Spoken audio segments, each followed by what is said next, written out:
سورۃ الفاتحہ۔ سورہ فاتحہ کا تعارف، مقام نزول۔ اکثر علماء کے نزدیک سورہ فاتحہ مکہ مکرمہ میں نازل ہوئی ہے۔ امام مجاہد رحمۃ اللہ تعالی علیہ فرماتے ہیں سورہ فاتحہ مدینہ منورہ میں نازل ہوئی ہے، اور ایک قول یہ ہے کہ سورہ فاتحہ 2 مرتبہ نازل ہوئی، ایک مرتبہ مکہ مکرمہ میں اور دوسری مرتبہ مدینہ منورہ میں نازل ہوئی ہے۔ آیات، کلمات اور حروف کی تعداد، اس صورت میں ایک رکوع، 7 آیتیں، 27 کلمے اور 140 حروف ہیں۔ سورہ فاتحہ کے اسماء اور ان کی وجہ تسمیہ۔ اس سورت کے متعدد نام ہیں، اور ناموں کا زیادہ ہونا اس کی فضیلت اور شرف کی دلیل ہے۔ اس کے مشہور 15 نام یہ ہیں۔ نمبر 1، سورہ فاتحہ۔ سورہ فاتحہ سے قرآن پاک کی تلاوت شروع کی جاتی ہے، اور اسی سورت سے قرآن پاک لکھنے کی ابتدا کی جاتی ہے، اس لیے اسے فاتحۃ الکتاب یعنی کتاب کی ابتدا کرنے والی کہتے ہیں۔ نمبر 2، اس سورت کی ابتدا الحمدللہ سے ہوئی، اس مناسبت سے اسے سورۃ الحمد یعنی وہ سورت جس میں اللہ تعالیٰ کی حمد بیان کی گئی ہے کہتے ہیں۔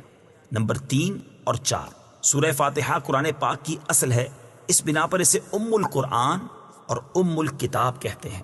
نمبر 5، یہ سورت نماز کی ہر رکعت میں پڑھی جاتی ہے، یا یہ سورت 2 مرتبہ نازل ہوئی ہے، اس وجہ سے اسے السبع المثانی یعنی بار بار پڑھی جانے والی یا ایک سے زائد مرتبہ نازل ہونے والی 7 آیتیں کہا جاتا ہے۔ نمبر 6، 7 اور 8، دین کے بنیادی امور کا جامع ہونے کی وجہ سے سورہ فاتحہ کو سورۃ الکنز، سورۃ الوافیہ اور سورۃ الکافیہ کہتے ہیں۔ نمبر 9 اور 10، شفا کا باعث ہونے کی وجہ سے اسے سورۃ الشفا اور سورۃ الشافیہ کہتے ہیں۔ نمبر 11، 12، 13، 14 اور 15، دعا پر مشتمل ہونے کی وجہ سے اسے سورۃ الدعاء، سورۃ تعلیم المسئلہ، سورۃ السؤال، سورۃ المناجات اور سورۃ التفویض بھی کہا جاتا ہے۔ سورہ فاتحہ کے فضائل۔ احادیث میں سورت کے بہت سے فضائل بیان کیے گئے، ان میں سے 4 فضائل بیان کرتا ہوں۔ نمبر 1، بخاری شریف کی حدیث ہے، حضرت ابو سعید بن معلا رضی اللہ تعالی عنہ فرماتے ہیں، میں نماز پڑھ رہا تھا تو مجھے نبی کریم صلی اللہ تعالی علیہ وسلم نے بلایا، لیکن میں نے جواب نہ دیا۔ جب نماز سے فارغ ہو کر بارگاہ رسالت صلی اللہ تعالی علیہ وسلم میں حاضر ہوا، میں نے عرض کی، یا رسول اللہ صلی اللہ تعالی علیہ وسلم، میں نماز پڑھ رہا تھا۔ تاجدار رسالت صلی اللہ تعالی علیہ وسلم نے ارشاد فرمایا، کیا اللہ تعالیٰ نے یہ نہیں فرمایا، استجیبوا للہ وللرسول اذا دعاکم، اللہ اور اس کے رسول کی بارگاہ میں حاضر ہو جاؤ جب وہ تمہیں بلائیں۔ پھر ارشاد فرمایا، کیا میں تمہیں تمہارے مسجد سے نکلنے سے پہلے قرآن کریم کی سب سے عظیم سورت نہ سکھاؤں؟ پھر آپ علیہ الصلوۃ والسلام نے میرا ہاتھ پکڑ لیا۔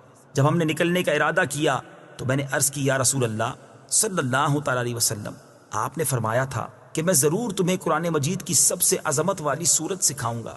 ارشاد فرمایا، وہ سورت الحمدللہ رب العالمین ہے، یہی 7 مثانی اور قرآن عظیم ہے جو مجھے عطا فرمائی گئی۔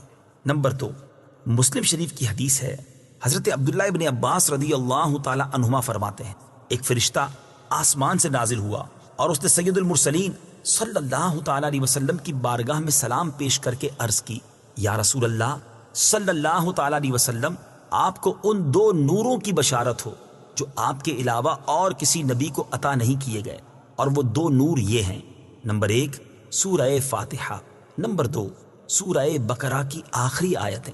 نمبر 3، حضرت ابی بن کعب رضی اللہ تعالی عنہ سے روایت ہے، حضور پر نور صلی اللہ تعالی علیہ وسلم نے ارشاد فرمایا، اللہ تعالیٰ نے تورات اور انجیل میں ام القرآن کی مثل کوئی سورت نازل نہیں فرمائی۔ نمبر 4، حضرت عبد الملک بن عمیر رضی اللہ تعالی عنہ سے روایت ہے، نبی کریم صلی اللہ تعالی علیہ وسلم نے ارشاد فرمایا، سورہ فاتحہ ہر مرض کے لیے شفا ہے۔